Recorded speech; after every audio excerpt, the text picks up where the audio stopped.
ગાયબ થઈ ગઈ છે અને ઉનાળો આગેકૂચ કરી રહ્યો છે। એવામાં આકાશી આફતના પણ એંધાણ છે। ફેબ્રુઆરીના અંતથી લઈ એપ્રિલ સુધી કુદરતનો મૂડ ખરાબ જોવા મળશે। બાદમાં મે મહિનામાં વાવાઝોડાની પણ વ્યક્ત થઈ રહી છે સંભાવના।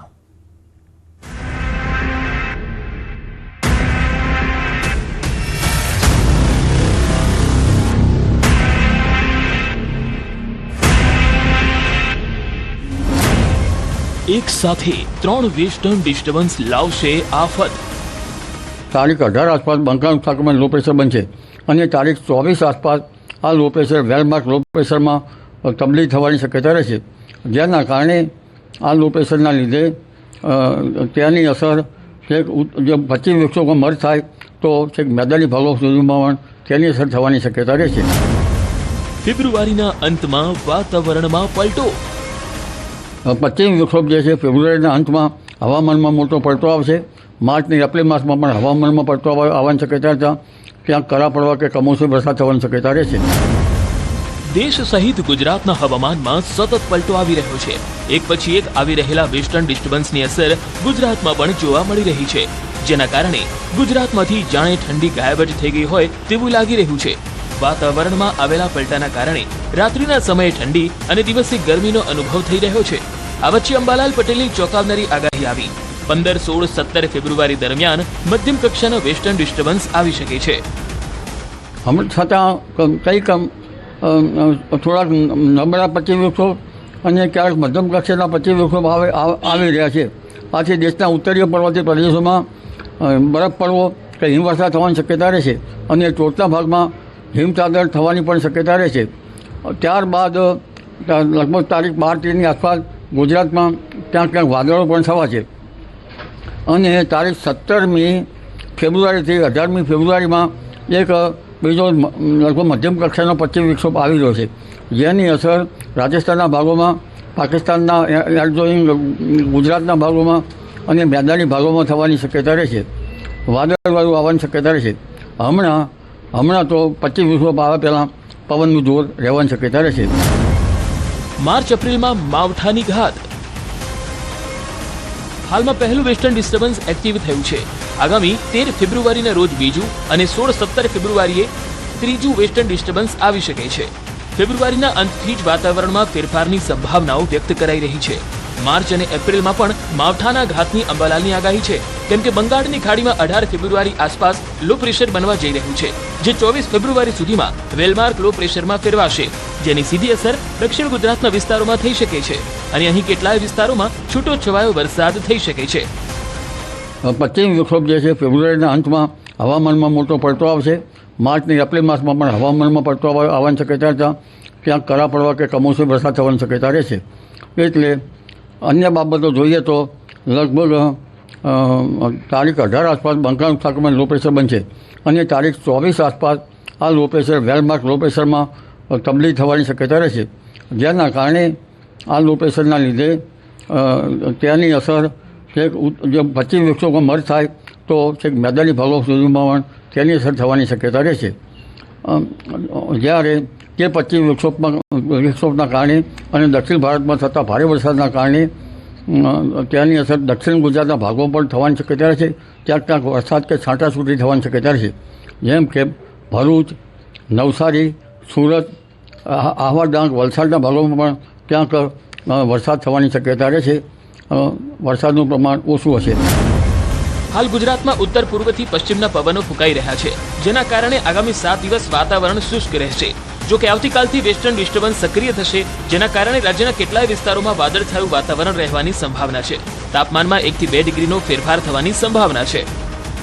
12 से लेकर 18 फरवरी तक मौसम आमतौर पर शुष्क रहने का पूर्वानुमान है और जो लघुत्तम तापमान है इसमें कोई बड़ा बदलाव नहीं रहेगा अगले 7 दिन के लिए। और जो हमारा अहमदाबाद के लिए जो पूर्वानुमान है अगले 24 घंटा तक, इसमें पार्टली क्लाउडी स्काई रहेगा और जो लघुत्तम तापमान है 19 डिग्री सेंटीग्रेड के आसपास रहने का संभावना है।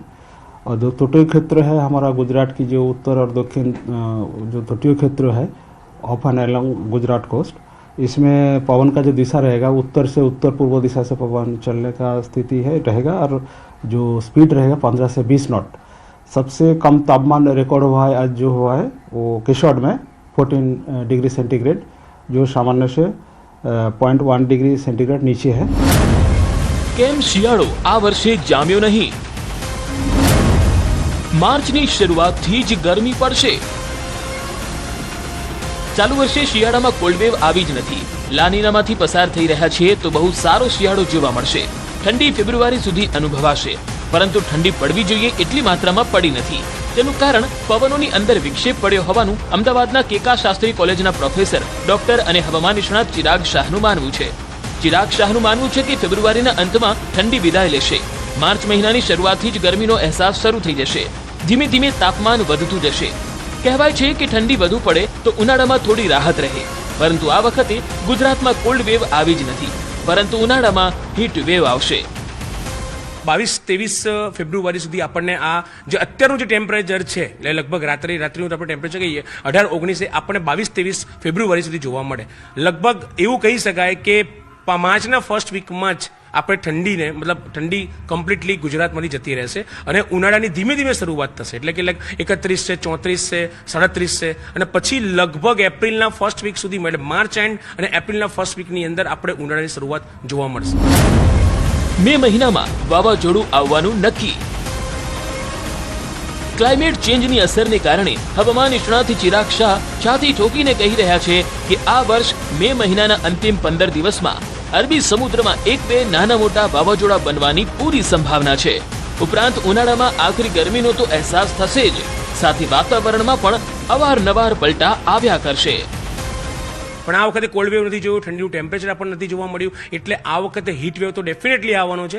એની સાથે સાથે હું આ મીડિયાના માધ્યમ દ્વારા એ પણ કહીશ કે આ વખતે મિડલ ઓફ મે અને એન્ડ ઓફ મેમાં બી 1-2 નાના મોટા વાવાઝોડા થવાની સંભાવના પૂરેપૂરી છે. હું એના માટે કહી રહ્યો છું કે આ વખતે જે ચોમાસાની અંદર અને જે આપણે શિયાળાની અંદર જે વેસ્ટર્ન ડિસ્ટર્બન્સ આપણા ભારતની ઉપર અસર કર્યા છે, એ ડેફિનેટલી વેસ્ટર્ન ડિસ્ટર્બન્સ આપણને ઉનાળામાં બી નડશે અને જેના કારણે વાવાઝોડાની અસર રહેશે. એટલે એવું કહેવાશે ઉનાળો આવશે ખરો, ઉનાળો પાછું ઉનાળામાં બી વિક્ષેપ આવશે, પાછું વાવાઝોડાની સ્થિતિ આવશે, એટલે પાછું 8-10 દિવસ આપણે વરસાદનું વાતાવરણ, હવાની ગતિ વધી જશે, થોડુંક ઠંડુ થઈ જશે. એટલે ઉનાળો બી પ્રોપર જે આમ ધગધગતો ઉનાળો છે એ પ્રોપર જોવા નહીં મળે. એમાં બી જે લાસ્ટ યરમાં આપણે જોયું આવે જાય એટલે એમાં બી વિક્ષેપ જોવા મળશે, કારણ કે વેસ્ટર્ન ડિસ્ટર્બન્સ અત્યારે બહુ ખરાબ રીતના બગડી રહ્યું છે. ગ્લોબલ વોર્મિંગના કારણે ક્લાઇમેટ ચેન્જ એટલું ખરાબ અસર થઈ રહ્યું છે, જેના કારણે આપણા ગુજરાત અને ભારત જેવા દેશની અંદર પણ ફોરેન જેવી સિસ્ટમ થઈ ગઈ છે. ગમે ત્યારે વરસાદ, ગમે ત્યારે ઠંડી ને ગમે ત્યારે ઉનાળો.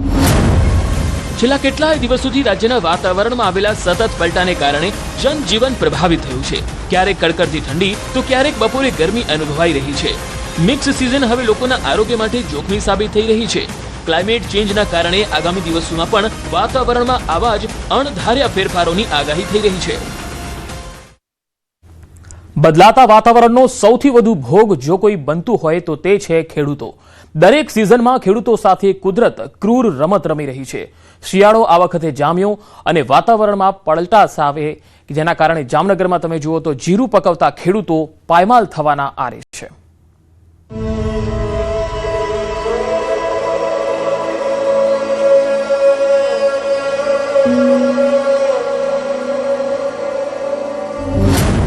જીરું પકવતા ખેડૂતોના જીવ તાળવે.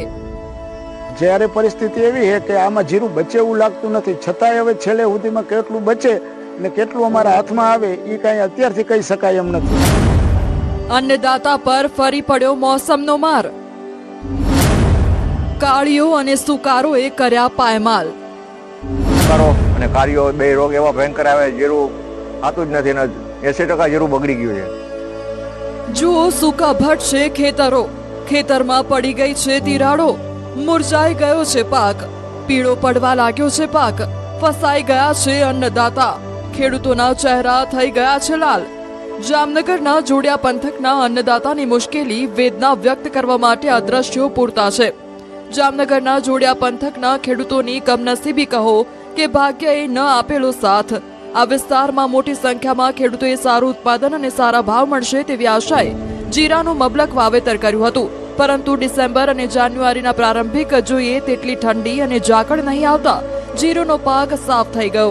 ખેડૂતોના ખેતરમાં ઊભા પાકને ભારે નુકસાની થઈ છે. બપોરના સમયે જતું ઊંચું તાપમાન, વાતાવરણમાં ભેજ અને ગરમીનું જે મિશ્રણ સર્જાયું છે તેને મસાલાના રાજા ગણાતા જીરુના પાકનો ઓથ વાળ્યો છે, કેમ કે જીરાનો પાક એ વાતાવરણ પર ખૂબ જ નિર્ભર હોય છે. લીંબુડા અને આસપાસના ગ્રામ્ય વિસ્તારોમાં જીરુના પાકમાં કાળિયો અને સુકારો નામનો રોગ જોવા મળી રહ્યો છે. ખેડૂતોએ મોંઘા ભાવના બિયારણ, ખાતર અને મજૂરી કરીને પાક તૈયાર કર્યો, પણ બદલાતા વાતાવરણને કારણે હવે આ પાક તેમની નજર સામે જ સુકાઈ રહ્યો છે. ખેડૂતોએ કરેલો ખર્ચો માથે પડી રહ્યો છે. મારા આગળ 6 વીઘા જમીન છે. 6 વીઘામાં જે ઓળના વર્ષમાં જીરાનું વાવેતર કર્યું હતું. જીરામાં ઓળના વર્ષમાં ઉતારે આવી ગયો વાતાવરણના હિસાબે, અને ઉતારની ઘણી બધી દવા છાંટતા ઉતાર રોકાણો નથી, અને ઉતારમાં નુકસાની થઈ, અને અત્યારે વાતાવરણના પલટાના હિસાબે કારિયાની અસર થઈ ગઈ. તો કારિયાની ઘણી બધી દવા છાંટી, પણ કારિયો ઓળના વર્ષમાં રોકાણો નથી. વીઘે 10-12 હજારનો અંદાજિત ખર્ચો થઈ ગયો છે. ને હવે જ્યારે પરિસ્થિતિ એવી છે કે આમાં જીરું બચે એવું લાગતું નથી, છતાંય હવે છેલ્લે સુધીમાં કેટલું બચે અને કેટલું અમારા હાથમાં આવે એ કાંઈ અત્યારથી કહી શકાય એમ નથી. ખેડૂતોની વેદના માત્ર એકાદ વિસ્તાર પૂરતી સીમિત નથી. જીરુના પાકમાં જ્યારે કાળિયો રોગ આવે છે ત્યારે આખો છોડ કાળો પડી જાય છે અને સુકારાના કારણે છોડ મૂળમાંથી જ સુકાવા લાગે છે. ખેડૂતોએ રાત દિવસ એક કરીને પિયત આપ્યું, મોંઘી જંતુનાશક દવાઓના છંટકાવ કર્યા, તેમ છતાં કુદરતના પ્રકોપ સામે વિજ્ઞાન પણ વામણું પુરવાર થઈ રહ્યું છે. એક અંદાજ મુજબ ખેડૂતોએ વીઘા દીઠ 12,000થી વધુનો ખર્ચ કરી નાખ્યો છે. જો પાક નિષ્ફળ જાય તો ખેડૂતો આર્થિક પાયમાલીના આરે આવી જશે. હાલ તો આકાશ ભણી નજર માંડીને બેઠેલો ધરતીપુત્ર ચિંતિત છે કે જો હજુ પણ વાતાવરણમાં સુધારો નહીં થાય તો શિયાળુ સિઝન સંપૂર્ણપણે નિષ્ફળ જશે. અમે વર્ષોથી આ જીરું આવી છે, તો 3 સાલ તો વાતાવરણ એવું ખરાબ ભયંકર આવ્યું છે, તો જીરામાં સુકારો અને કાળિયો 2 રોગ એવા ભયંકર આવે, જીરું થતું જ નથી, અને 80% જીરું બગડી ગયું છે, અને 10-12 હજારનો વીઘે ખર્ચો થઈ ગયો છે. તો હવે છેલ્લે લગી અમારે કેટલો બગાડ આવે અમારા હાથમાં આવે એવું કાંઈ લાગતું નથી, અને 10-12 હજારનો તો વીઘે ખર્ચો કર્યો છે. અને વાતાવરણ એવું છે, સવારમાં ઠંડી પડવી જોઈએ, એની બદલીમાં સવારમાં જ ગરમી થાય છે, અને બપોરે તો બહુ તાપ પડે છે. અને જીરાનો પાક એવો છે કે ઠંડી ઋતુ સિવાય થાય નહીં. તો હવે અમે તો દવાનો જે કોશિશ કરવા નથી, પાવાની દવાની મહેનત તમામ કરી લીધી છે. હવે બાકી તો અમારા ઈશ્વર ઉપર આધાર છે. અત્યાર સુધી એમ લાગે છે કે જીરામાં લગભગ 3 સાલ કાંઈ 1 રૂપિયો બચશે નહીં, તમામ ખર્ચો અમારો માથે પડશે. જીરુમાં ભેળસેળ કરનારા સાવધાન. ભેળસેળિયા વેપારીઓ સામે ફૂડ વિભાગ લાલઘુમ. એશિયાના સૌથી મોટા મસાલા માર્કેટ તરીકે ઓળખાતા મહેસાણા જિલ્લામાં આવેલા ઊંઝામાં મસાલાની શુદ્ધતા જાળવવા માટે એપીએમસી અને ફૂડ વિભાગ દ્વારા કમર કસવામાં આવી છે. જીરું અને વરિયાળીમાં ભેળસેળ કરતા તત્વો સામે તંત્ર દ્વારા લાલ આંખ કરવામાં આવી છે. ઊંઝા એપીએમસીના ચેરમેન દિનેશ પટેલે અત્યંત આક્રમક વલણ અપનાવતા ભેળસેળિયા વેપારીઓને ખુલ્લી ચેતવણી આપી છે. તેમણે સ્પષ્ટ શબ્દોમાં કહ્યું છે કે જો કોઈ વેપારી ભેળસેળ કરતો પકડાશે તો તેનું લાયસન્સ તાત્કાલિક રદ કરવામાં આવશે. તમે ભેળસેળવાળું જીરું કે વરિયાળી પકડીને લાવો, અમે તેને બધાની વચ્ચે જાહેરમાં સળગાવીશું. ખાસ કરીને જીરું અને વરિયાળીમાં ગોળની રસી અને પાવડરનું કોટિંગ કરનારા તત્વો સામે કડક તપાસના આદેશ અપાયા છે. કોઈ પણ છોડો નહીં. અમારે બધા એવી પણ પેલી છે કે આ સાહેબો છે ને પૈસા લઈ પછી ફૂટી જાય છે અને જવા દે છે માલ. તમે અહીંયા પકડી આવો, અહીંયા અમે એને સળગાવીશું બધાની વચ્ચે. હા, તમે કહો અમે લાયસન્સ રદ કરીશું, તમે તમારી ભલામણના આધારે અમે રદ કરી દઈશું. બીજી તરફ ફૂડ વિભાગના અધિકારીએ પણ કડક તેવર બતાવ્યા છે. ફૂડ ઓફિસર દ્વારા ટકોર કરવામાં આવી હતી કે જો તમે આ ભેળસેળિયા મસાલા તમારા પોતાના બાળકને ખવડાવી શકતા હોવ તો જ આવો માલ વેચવાની છૂટ છે. તપાસ દરમિયાન ગમે તેવા મોટા રાજકારણીનો ફોન આવશે તો પણ કોઈની શરમ રાખ્યા વગર કાયદેસરની કાર્યવાહી કરવામાં આવશે. તપાસની કડક કાર્યવાહી વચ્ચે અધિકારીએ માનવતાની દ્રષ્ટિએ પણ વાત કરી હતી. જીરાની અંદર ભૂસુની અંદર ગોળની રસી અને એના પર કોટિંગ કરી અને તમે 10 ટનના માલની અંદર 500 કિલો નાખી દો, કોઈને ખબર નહીં પડે. ચલો અમારા વિભાગને ખબર નહીં પડે, ઉપરવાળો ભગવાન તો જોઈ રહ્યો છે ને. એટલે ખાસ મારી વિનંતી છે કે ભાઈ આવું એડલ્ટ્રેશન ઓછું કરીએ. ભલે ઓછું કમાવા મળે ચાલશે, અને અમે તો જ્યાં પડશું ને પકડશું ને એમાં કોઈને છોડવાના નથી, ભલે ગમે તે રાજકારણીનો ફોન બી આવે. એક તરફ જામનગરમાં જીરું પકવતા ખેડૂતો કુદરતના મારને કારણે બેહાલ થઈ ગયા છે, જ્યારે બીજી તરફ ઊંઝામાં જીરુમાં ભેળસેળિયા બેફામ બનતા એપીએમસી અને ફૂડ વિભાગે કડક ચેતવણી આપવી પડી છે.